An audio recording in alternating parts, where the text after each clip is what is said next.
Hoorah. All right. So talk to me. What did you think about the topic? I think it's a great topic, as I think all of our topics are great because Mhm. it's things that are affecting everybody. It's not just us that it's affecting anybody who's operating in this space. I think it is definitely relevant, you know. I mean, because we're all, experiencing the same things. Talk to me. How did it land with you? What were your initial thoughts when I sent it to you? My initial thoughts were to chuckle and say to myself, evil laugh, because I mean, we've been there and done that. Yeah. So it's par for the course. This is the business that we've chosen, and these are the kinds of people that we're interacting with. So it's all for me very relevant, and it I was like, oh, this is going to be a fun topic. It's going to Yeah. be a topic, yeah. It's going to be fun. Hmm. Yeah. Um, it's so ironic that you shared that. It's so interesting, man. When you hang around someone else enough, you start sounding like each other. Oh yeah, oh Yeah. yeah, for sure. Yeah. And And I'll tell having you like what. inside jokes too. Yes. Like I have like probably like the person in my life that I have the most inside jokes with is my brother. Like Yeah. all kind like songs, like only he would know. Like certain stuff we would say when we were like out someplace together and ready to go. Just all kind of just funny stuff where you think about stuff and you be like, man, that's funny. No one else would know the relevance of it, or like doing quotes from movies. Hmm. He'll do like a random quote or I'll do a random quote. And we'll both know like what it is. So yeah, Yeah. we're getting the same kind of situation here because a lot of stuff we'll be both thinking it's like really funny. Yeah. So Yeah. Yeah, what inspired it was a conversation I had with one of our partners, and she asked me an interesting question. It's very similar to the question we dealt with before, a little nuanced though. She asked me, why is it that number one, she has seen entrepreneurs grow and scale and then all of a sudden drop off, like fall off, mhm. right?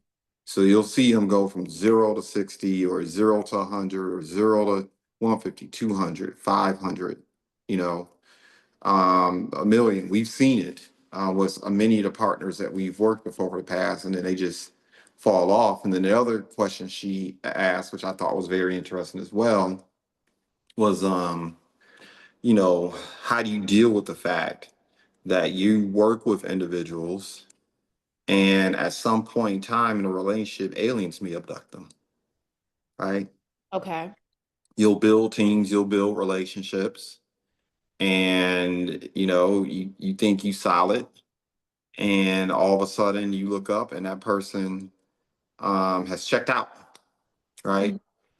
And for me, I think that was like the context of the discussion. And the first thing you said that I thought was fascinating, because literally the first thing I said was like, number one, you chose entrepreneurship, and that is par for the course. You Oh, have to expect absolutely. it. It just is what it is. It And it could be somebody who you're like super super tight with, and you thinking like everything is everything. Because I've had it happen to me so many times, I'm immune to it. yep. With like contractors, business partners.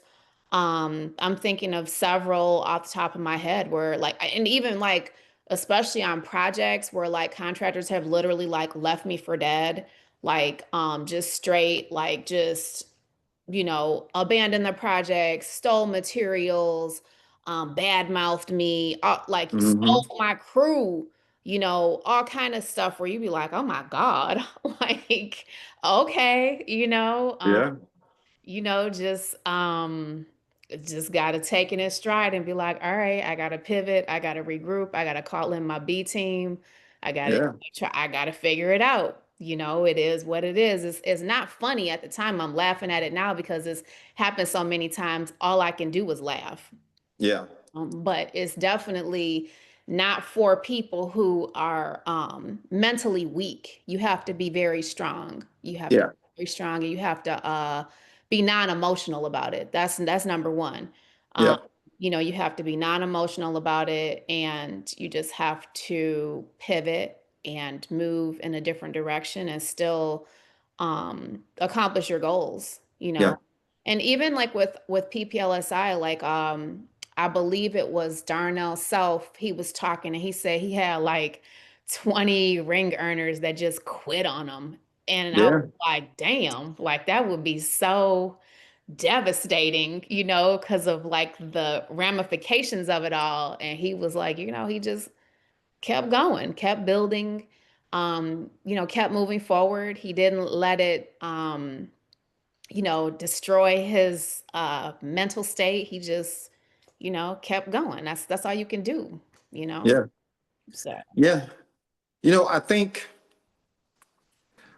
one of the things that I shared, and I share with individuals regularly, is you have to have some discernment about the people who are around you. hmm And it's almost like, well, it's not almost like, it's dating. You need to date everyone around you and have some discernment about it. Because, as I sent you in the text, you're gonna have friends.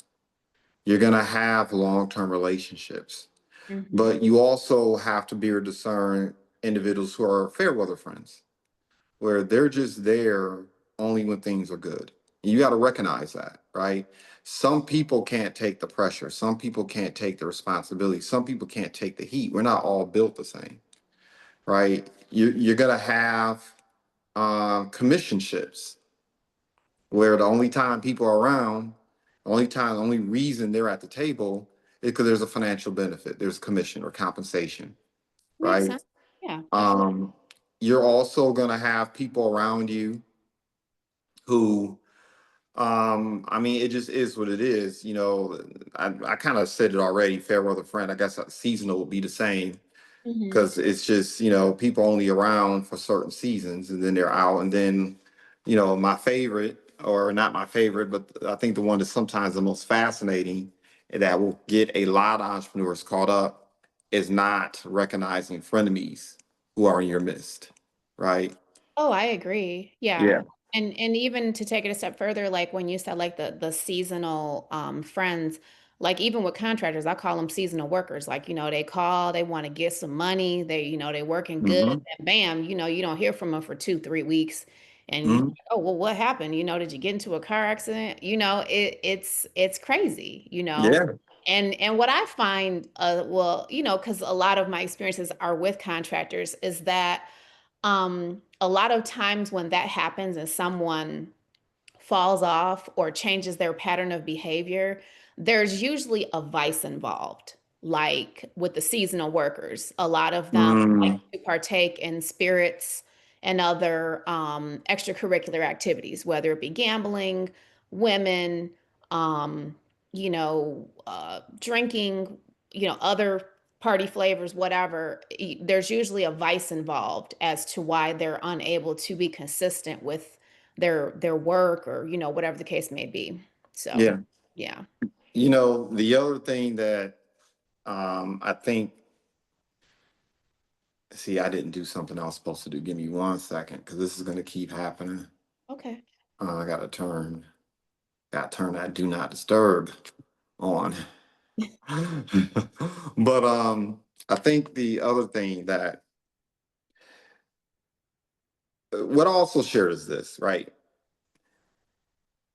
People are going to get married, and when they get married, dynamics change. Absolutely. People are going to get divorced, and when they get divorced, dynamics change. People are going to have epiphanies. One day they're going to wake up and say, you know what, I want to be a farmer in some remote area in South Dakota. Right. And I've literally heard of that happening where people just woke up and had an epiphany and said, God, the creator has called me to a different path. Right. You're also going to have individuals who, we don't talk about it enough, I think, go through periods of depression. Yes. Um, you also have individuals who what I call people who are interested, but they're not committed, Yes. right? You're gonna have people who are interested, and they're only interested in what they're interested in. Like they'll join you in business because they have a short term or intermediate goal they need to achieve, Right. but they're really not committed to the long term vision. They're really not committed long term to the relationship. I mean, same thing in dating, Oh yeah, right? absolutely. It's I mean, Yeah, I, people waste your time and like think nothing of it. Like it's just like, okay, on to the next one, you yeah, know. So, and I think with like internet and with social media, a lot of times people are um overstimulated. They're seeing a lot of things that are kind of maybe even leaving them like disenchanted. Like when yep, they get involved with a business or even personal or professional, it doesn't matter. no, Disenchantment is across the board. You know, you get involved in a business and you're like, oh, cool. You see all these people, you're thinking they're doing this and they're doing that. And then, like, the reality is when you're in the rat race and you're on the hamster wheel, you're like, oh, wow, this like really requires a lot more effort than you anticipated. It's not going to be easy. And it's very easy for people who don't have those survival skills, um, like inner city people have, to just crash and burn or fall off and be like, this is too hard. I don't want to do it. yeah, And just you be, know, yeah. So it's very common. yeah, grit, right? Or what I like to say, um, is, and and depending on where you're speaking at, the venue you're in, you got to be careful about the diction you choose. But the bottom line is, not everybody has that dog in them. Or Not that everybody that has. moxie, that aggressiveness where you're Yeah, like, I'm gonna win no matter what. I don't care what yeah, anybody says. I'm gonna win.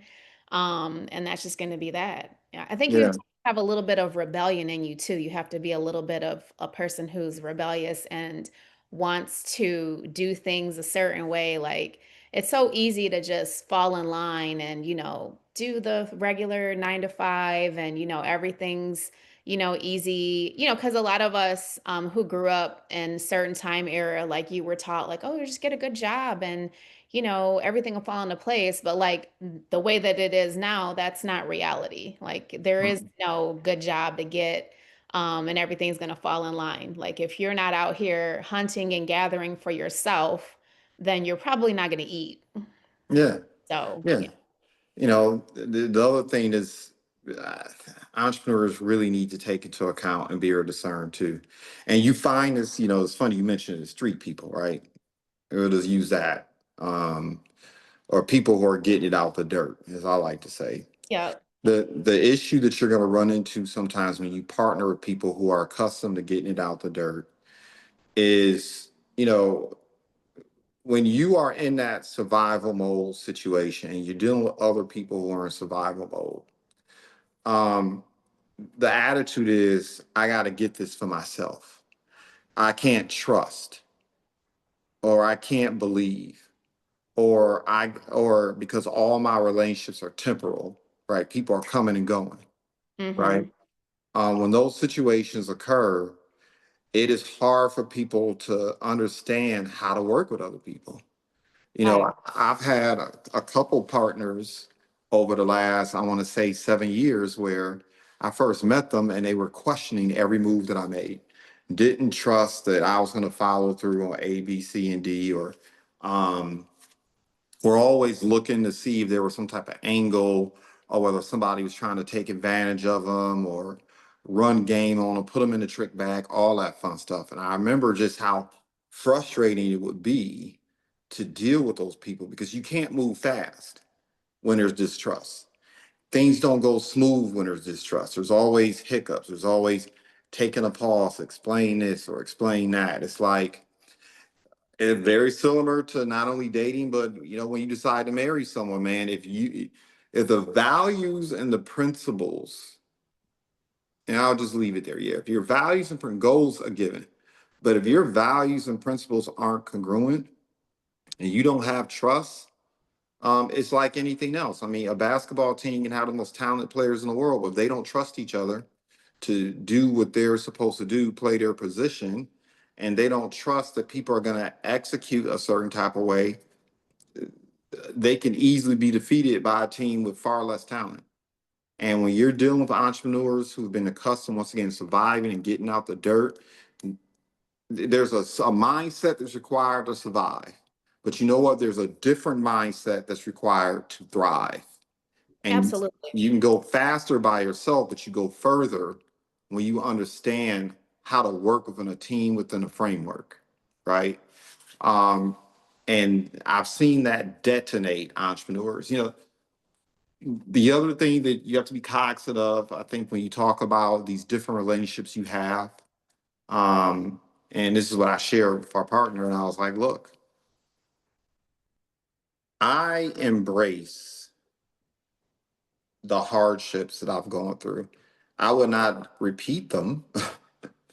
A lot of them I would not repeat, but I'm okay with the hardships I've gone through. I've accepted bad decisions that I've made, just like I've accepted good decisions that I've made. But oftentimes, when you see people take off like a rocket, sometimes their talent and skills can take them places where their principles, values, or sense of integrity can't keep them, right?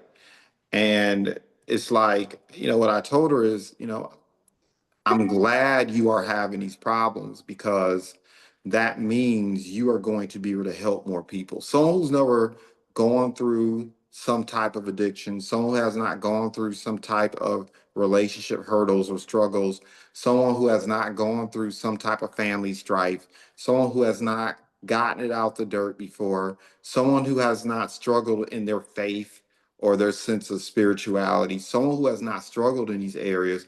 Well, look, the majority of people aren't born on third base. So, you know, you don't have a lot to give. You don't have any testimonies to share. The one thing that one of the reasons why I appreciate, my battle scars is because I can take someone that's in a family situation where the culture is bad, they're not supportive, they talking nasty about you, they are grimy about you. I can talk someone through this is how you deal with oily people.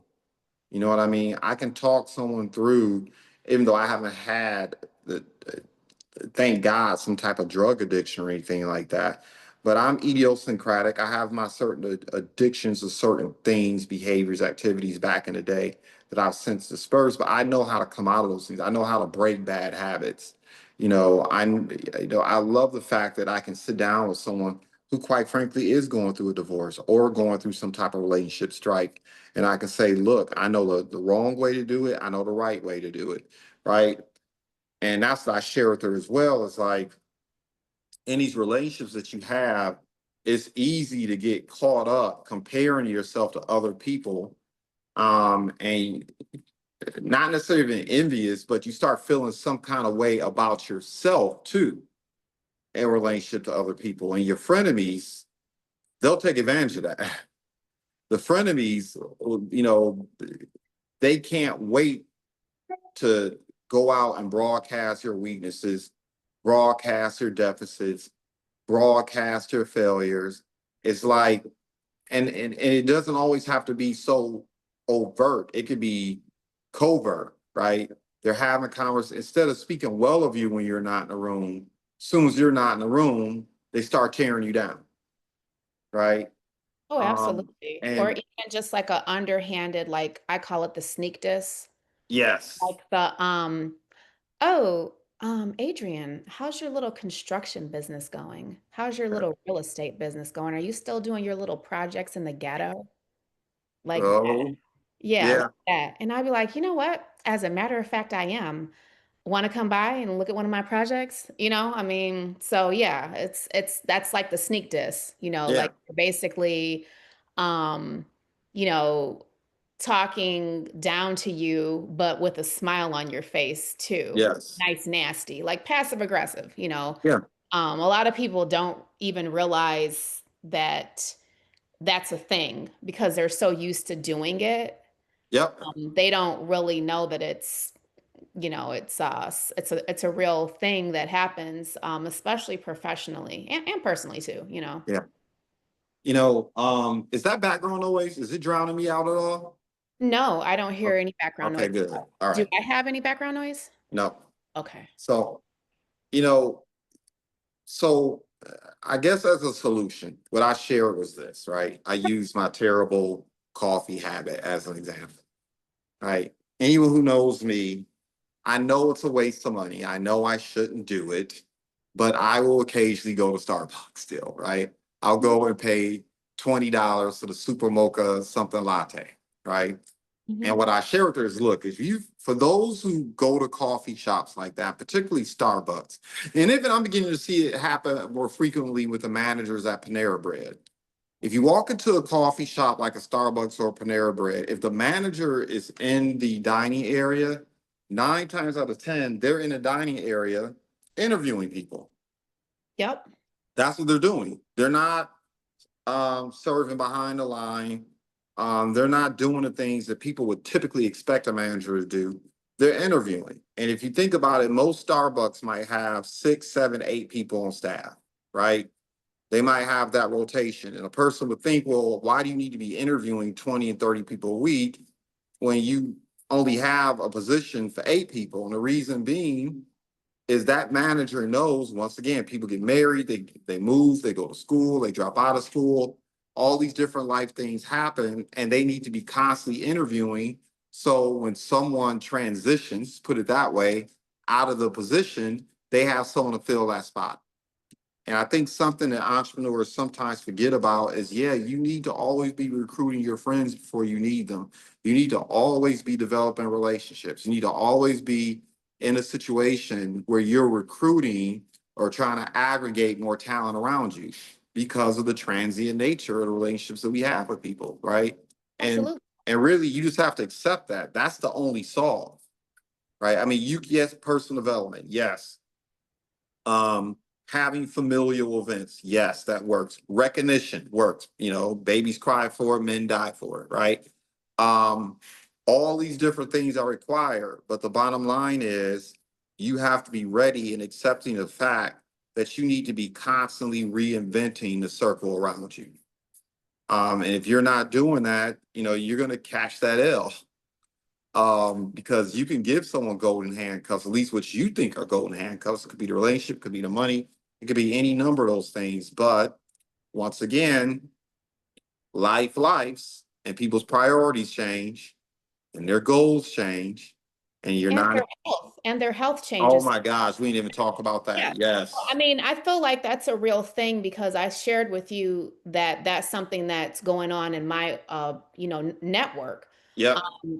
Like people's health can affect their work and affect Yes. their goals and affect Yes. the dynamic of your team, and even you as a business owner, because when you work with people for a long time, you care about them. It's not just like they're robots and inanimate objects, like you develop relationships with these people and you care about what happens to them, especially when you know stuff about them, they share stuff about their family, that you're getting to know them personally and professionally.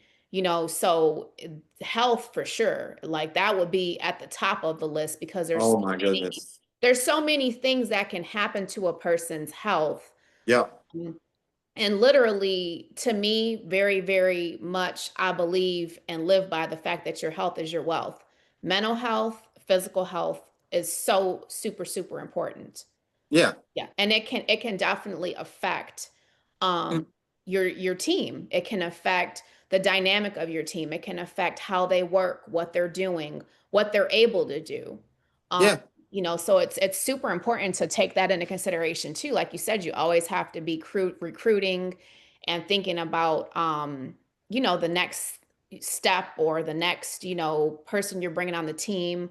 I can think of several people who've worked with me who've been ill. One of my business partners almost died. Like he's retired now, but yeah, he was literally like in the hospital in a coma. So, just Um, stuff happens. I mean, he's an older person too, but still. yeah. I mean, I don't want people to get it twisted. Like, I'm not about to go out here and become some type of health and wellness guru and start No, don't selling, don't start selling but Avon and I'm and not, no, but at the same time, I am going to be way more conscientious, and just the same way I lean into entrepreneurship, the same way, it is what it is. You hang around me long enough, I'm gonna convince you that you can do it. You know what I Mhm. mean? Like I'm gonna convince you that you can at least do entrepreneurship part time, and that Right. is good for you, Mhm. right? But I am at this stage of my life, I'm leaning in more and more and more into health and wellness. I had somebody's actually, Bless of you. course, I cough right on time, right? Anyway, I had some people around me helping me out with everything I have going on right now in terms of the move. And I'm like the oldest one out the bunch, right? By a decade, maybe even some of them, maybe even 15 years.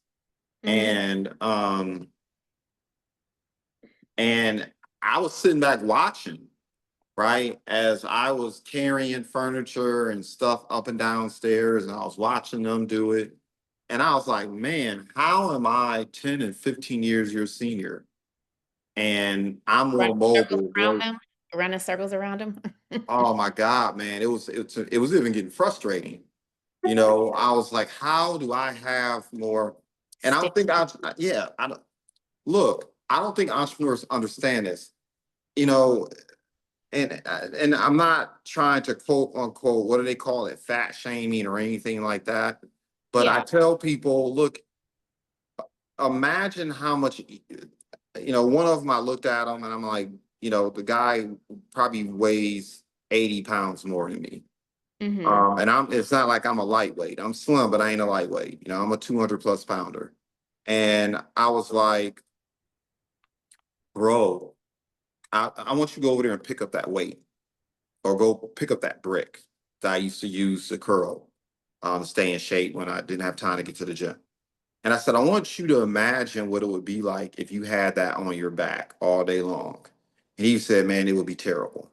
It would be terrible, walking up and down stairs. So now imagine having to do that for years, and then all of a sudden the brick is taken away from you, right? You don't have that weight anymore. I said, imagine how much faster you would move. Imagine how much more endurance you would have. Imagine what your conditioning would be like. Imagine just how much easier it would be to get up and sit down and walk up and down stairs. I'm like, for entrepreneurs, if your health can be a 80, 100 pound weight slowing you down, or you can lose the habits and lose the things, and just imagine how much lighter and faster you'd be. Like, even in terms of your mindset, like food, what you consume impacts your brain. A lot of people think about food and they think about their muscles, they think about their bones, and they think about, ligaments and all that stuff. But I was like, your brain is a muscle. Right. I know it's not categorized that way, but your brain utilizes the uber majority of the resources in your body. And particularly if you have a type of occupation where you're required to think, analyze, or you're required to take inventory of a lot of different things and a lot of different people around you, if you're not like healthy, even your capacity to think properly, right, goes out the window. And so, I'm really gonna, at this stage in my life, I'm going to lean more and more and more into health and wellness. It's not like my health and wellness is perfect either. I'm not perfect at all by any stretch of the imagination.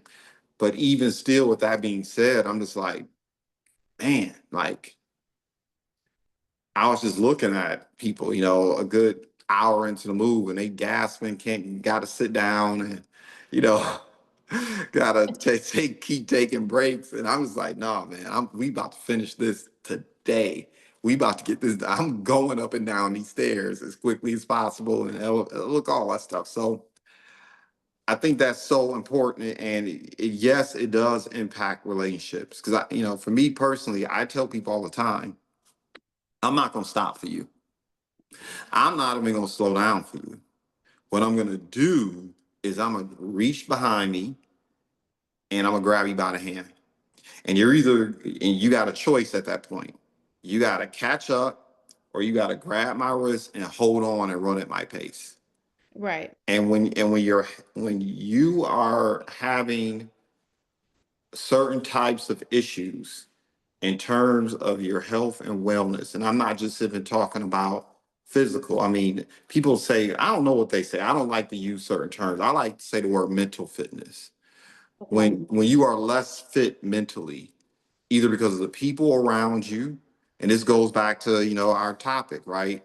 When you are not mentally fit because you're allowing frenemies to rub off on you and dim your light and dim your excitement and your enthusiasm for what you do, when you allow seasonal relationships to impact you emotionally and have you feeling some kind of way, where you're questioning whether or not you can actually build with people, when you have a situation where you're surrounded by people who are, where it's commission ships or compensation ships, where the only time they're around is when things are good and when there's money to be made, but they're not really committed to going through the rough times and when there's turmoil and whatnot. Those things impact your mental fitness and your ability to get things done. And that's the other reason why people plateau and then drop off, or people explode, not having discernment about the type of people they have around them, and then their businesses fall off. Is because you didn't surround yourself, and you have to take responsibility with that. You didn't surround yourself with people who are really committed to the vision, people really committed to the vision and a mission, people who are really committed to locking arms and accomplishing a bigger goal. And when you find entrepreneurs who explode and then plateau, but they no longer grow, it is typically the people around them. Yeah, first and foremost, be responsible for yourself. Make sure you're developing skills, the talents, experience stacks, learning how to be a better leader, make better decisions. But if you're doing those things, but you're not getting traction, it's because you need to take responsibility for the environment and the people around you. If you take off like a rocket and drop off, that means you have not put the people in place that would allow you to stabilize your business and to continue to grow after momentum has come and gone, right? Because that's what momentum does. It feels good when you have it. It's tough as hell to build. And you know what? Just as quickly as momentum can show up in your life, it can leave. And then what do you have? Like, if you haven't put the right people in place, you haven't put the right processes in place, your business will fall off. And that can, you know, those downstream effects are something special. Yeah, I mean, you definitely have to build your business up correctly and have the standard operating procedures in place in order for your business to thrive. Like you said, Yeah, survival and thriving are two different, very yeah, different stages, very different emotions, mindsets, and places. yeah, So, yeah, if you don't yeah, have your standard operating procedures in place, and then also too, like being able to empower your team. You don't always want to be like, oh, this is what we're doing. I like to ask my team all the time, well, what do you think? Especially as yep, it pertains to contractors, because they're the ones dealing with them on a regular basis. And sometimes the office staff would be like, I think we should get rid of this person because blah, blah, blah, blah, blah. And I'd be like, okay. I mean, you're dealing with them on a day-to-day basis and you're seeing what's going on. And if you don't feel like they're helping us to build and grow, then, we can always remove them from the network tactfully and diplomatically, of course, and with respect. yep, And then we, pivot and move on. And, sometimes they come, well, most of the times they do come back because they know that we're still, successful in mhm, doing stuff or whatever. And then that gives them mhm, time to take some self inventory and to say to themselves, hey, you know what? Maybe I didn't like how they were doing stuff, but they are successful, they do have longevity and they're still working. So, you know. yeah, Mhm. yeah, yeah. I mean, I personally, I like people who are stubborn. I like stubborn people. I like people who can think for themselves and are stubborn. Mhm.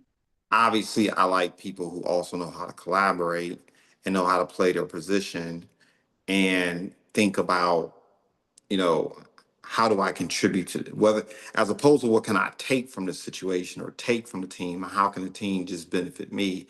How can I benefit and pour into the team? Yeah, Right. how can I add to the pot? How can I Yeah. be service to the team? How can I help the team grow? Yeah.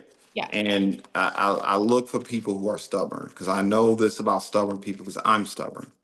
Yes, because I'm stubborn, there are times where, on a rare occasion, particularly if I don't understand the big picture, if I really don't understand what's going on, it might be difficult for me to quote unquote get in line. On the flip side of it, once I understand the mission, the vision, once I've decided to work with somebody or somebody's, man, I'm gonna be the first there and the last to leave. Right. I'm just going to be stubbornly dedicated to it. I think that's something that entrepreneurs need to really look for when you want to build a business of scales. You got to find stubborn people. You got to find people who don't have a quit button, who don't have an off button. And it's not a lot of them out there, but when you find that person, you need to date the hell out of them. Yeah, You you know what I gotta mean? hold on to them. Yeah, yeah, I think about this all the time. In my business dealings, I'm always thinking about how I can feed everyone around me. Hmm. Um, and in doing that, how can I develop a stronger relationship? It reminds me of the movie Mo Better Blues, one of my favorite Spike Lee joints. Okay. Um, and in the movie, you have Shadow and you have Bleak. And I don't know, it was kind of hard sometimes to see who was the protagonist and who wasn't. But at the end of the day, Bleak ends up being the protagonist. Shadow kind of ends up, being kind of like almost like a frenemy in some respects. But eventually, you learn through the movie they have this relationship where Shadow isn't really a frenemy. At the end of the day, he's more like uh, they have a commissionship, a relationship in that way. But anyway, there's a scene in the movie where um, he turns around because they're having trouble getting people to come to the juke joints, come to the jazz events. Hmm. And Shadow wants to play a more contemporary, faster, more upbeat kind of jazz. And you have Bleak and his crew, they want to be more classical, right? They want to be more uppity, so to speak. And Shadow turns around at one point and they're arguing about this. And he says, look, you grandiose MFers are upset because people aren't coming to our events. They're not coming to our events because you're not playing the shit that people like. If you play the stuff that people like, they'll come to our events. And then you can throw that classic stuff in there that you want people to appreciate. And as an entrepreneur, I'm always thinking like that, right? I want people who get the vision, who get the mission, who are high minded and committed to these things, but I also realize I got to play the ish that people like, which means I got to keep them fed. I got to keep them busy. I got to keep them active. I got to keep them involved. I got to find ways to give them agency. And even if they don't do things the way I do it exactly and don't necessarily think the way I think all the time, and whatever the case may be, I still have to do that. And I think entrepreneurs forget that too. It's like you have to continue to serve the people around you long enough sometimes to develop the relationships that you're taking aim at and give people time to cook. So at some point they begin to understand, okay, this is what the bigger vision and mission is. And you're trying to create, you're not trying to divide the pie. You're trying to just make the pie bigger. So whatever people get, it's bigger, Right. right? It's more edifying. It actually feeds them, right? I think about that when, and I think about once again the relationships and different type of people who are going to be around you as you build your business. Absolutely. And I think you brought up a really, really important point, which you always say it is giving even yourself time to cook. You have to Yeah. give people time to cook and you have to give yourself time to cook because it's very Mhm. easy. Because you and I talked about this before, where like if you're a serial entrepreneur, which you are and I am, and you're having success in certain business and your business is taking off like a rocket, or you've had multiple businesses where your business is taking off like a rocket and you've really thrived and been like in a great space with those businesses, you can't expect every single business to have that same momentum. It's number Mhm. one. Number two is some businesses, especially as it pertains to like communicating with people and sharing information with people, are more challenging and you have to put more into it than you would other businesses. And so Yeah. it's very easy to get discouraged and feel like, oh, I'm not doing nothing. I don't feel like I'm really like making any moves because it's not like these other things that you're doing where you're like, oh wow, like, like there's the social evidence of all this other success you're having. And then you have this other thing where you're like, damn, this ain't really hitting on us. This is like, this is like slow motion. Like, what is the deal? Um, Hmm. but everything is different. Like, not every business is the same. And the momentum that you're having, especially if it's like behind the scenes and you're building up your business, it just takes, like you said, one person. You're like, okay, now I can kind of see it. And like also too, being trainable and open to what someone else's perception of it is. Because like when we had our Monday accountability class and you started like, kind of like breaking down some stuff, I was like, yeah, you know what? I really wasn't looking at it like that. I was looking at it completely um, different. And then when you put it, I was like, okay, yeah, that's kind of like the boost that I needed because I was like, okay, now I'm kind of seeing and I feel like there is more momentum going on here than what I perceived initially. Because what my Yeah. perception was not, it was not accurate. It was not, I was missing a lot, where it's like this is not really how this, in my mind, this is not reality. This is not what's going on. This is, something that's not really, visible to me, but then somebody else looking at it like, hey, look, no, it's really like this, and this is like what's going on. It is very helpful, because like every business is different, so you have to, like you said, give yourself time to cook and not put too much pressure on yourself. Like, oh, I gotta like move at the same momentum. It should be like this and this. Because it's not going to be. It's going to be totally different. Every business is going to be different. Yeah. And every team you build is going to be different too. You're going to have Yes. some dynamics and some teams where like my people, my back office staff, like the people have been with me, like Melissa's been with me for like 6 years. Richard's been with me for like 5 years. So like they really know me. They know um a lot about how I think, this, that, like and they're able to kind of like just do stuff. Sometimes they're like, oh cool, I'm glad you did that, or I'm glad you put that together because, I forgot about it, or, I think that's a great idea. And that's kind of like what I like about the team is that synergy is where, when people really get into a groove with you, they really start to kind of anticipate what you need or what the organization needs. And then they'll just do stuff sometimes where you're like, oh wow, that was like on point. Yeah. Mhm. Yeah, I agree. Um, Man, it's interesting because like I said, there's that balance, and you already touched on it. You got to give yourself time to cook. You got to be honest and take inventory about what's really going on. Yeah. Um, the other thing that I think people need to keep in mind too is that there's an acronym that we use in the industry sometimes called RITA. And some people will say you need to start dating Rita again. You need Rita in your life. You're not spending enough time with Rita. And people are like, what are you talking about? What's Rita? Well, RITA, RITA is an acronym. Recruiting is the answer. Recruiting is the answer.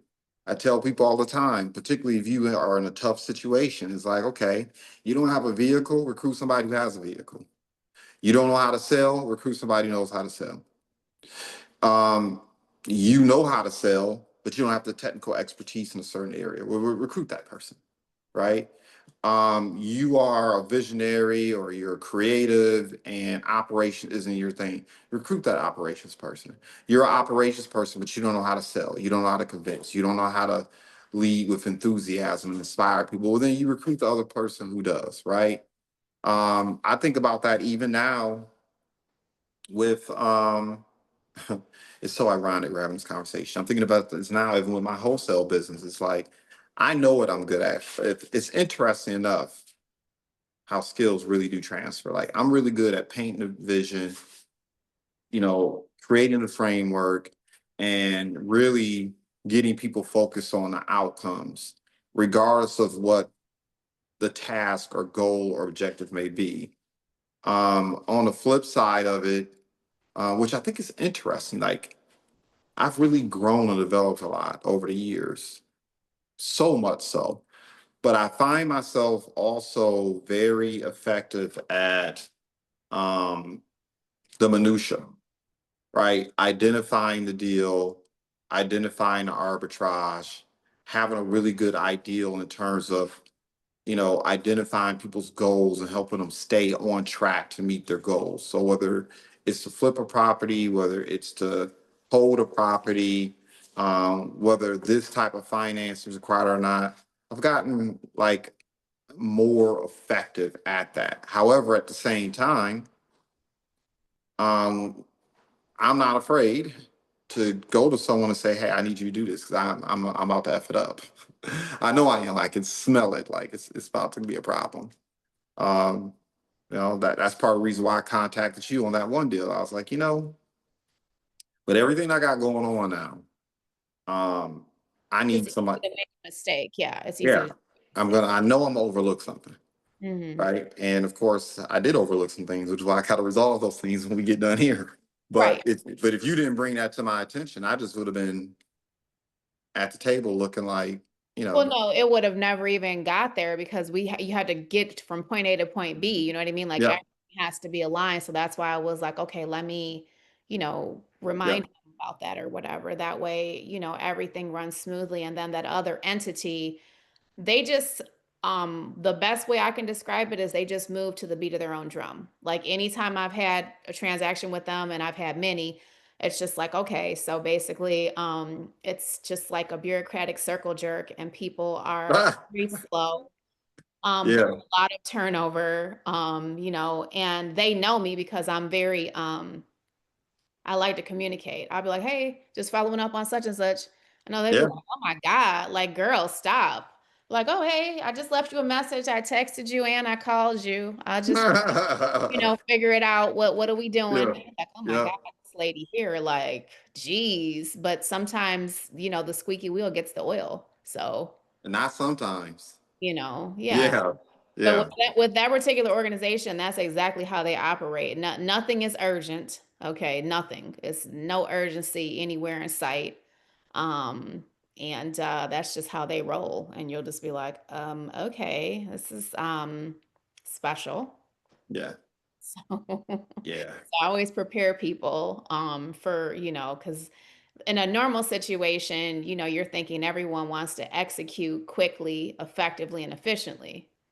The effective and efficient is not in their vocabulary, Mm-mm, not at all, mm-mm. and you're just like, all right. And I mean, even how they handled the situation, like letting it linger for that long. I mean, you guys should have been, Oh, and that, ooh, I was hot when I got that message from you. I'm like, why didn't we address this but it's not. right at this? It's not something that can be addressed. It's their process. So you have Yeah, to go through their process to get from point A to point B.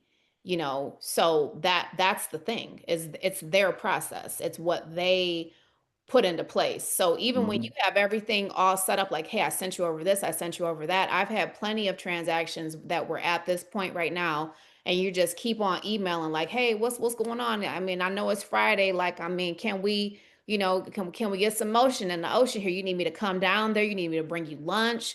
Yeah, What are we doing? And it's the same. They move at the beat of their own drum, yeah, and they're used to doing it that way because it's just it's like one of the utility companies. Like, you can't go around them. You can't circumvent the process. You just have to go through their process.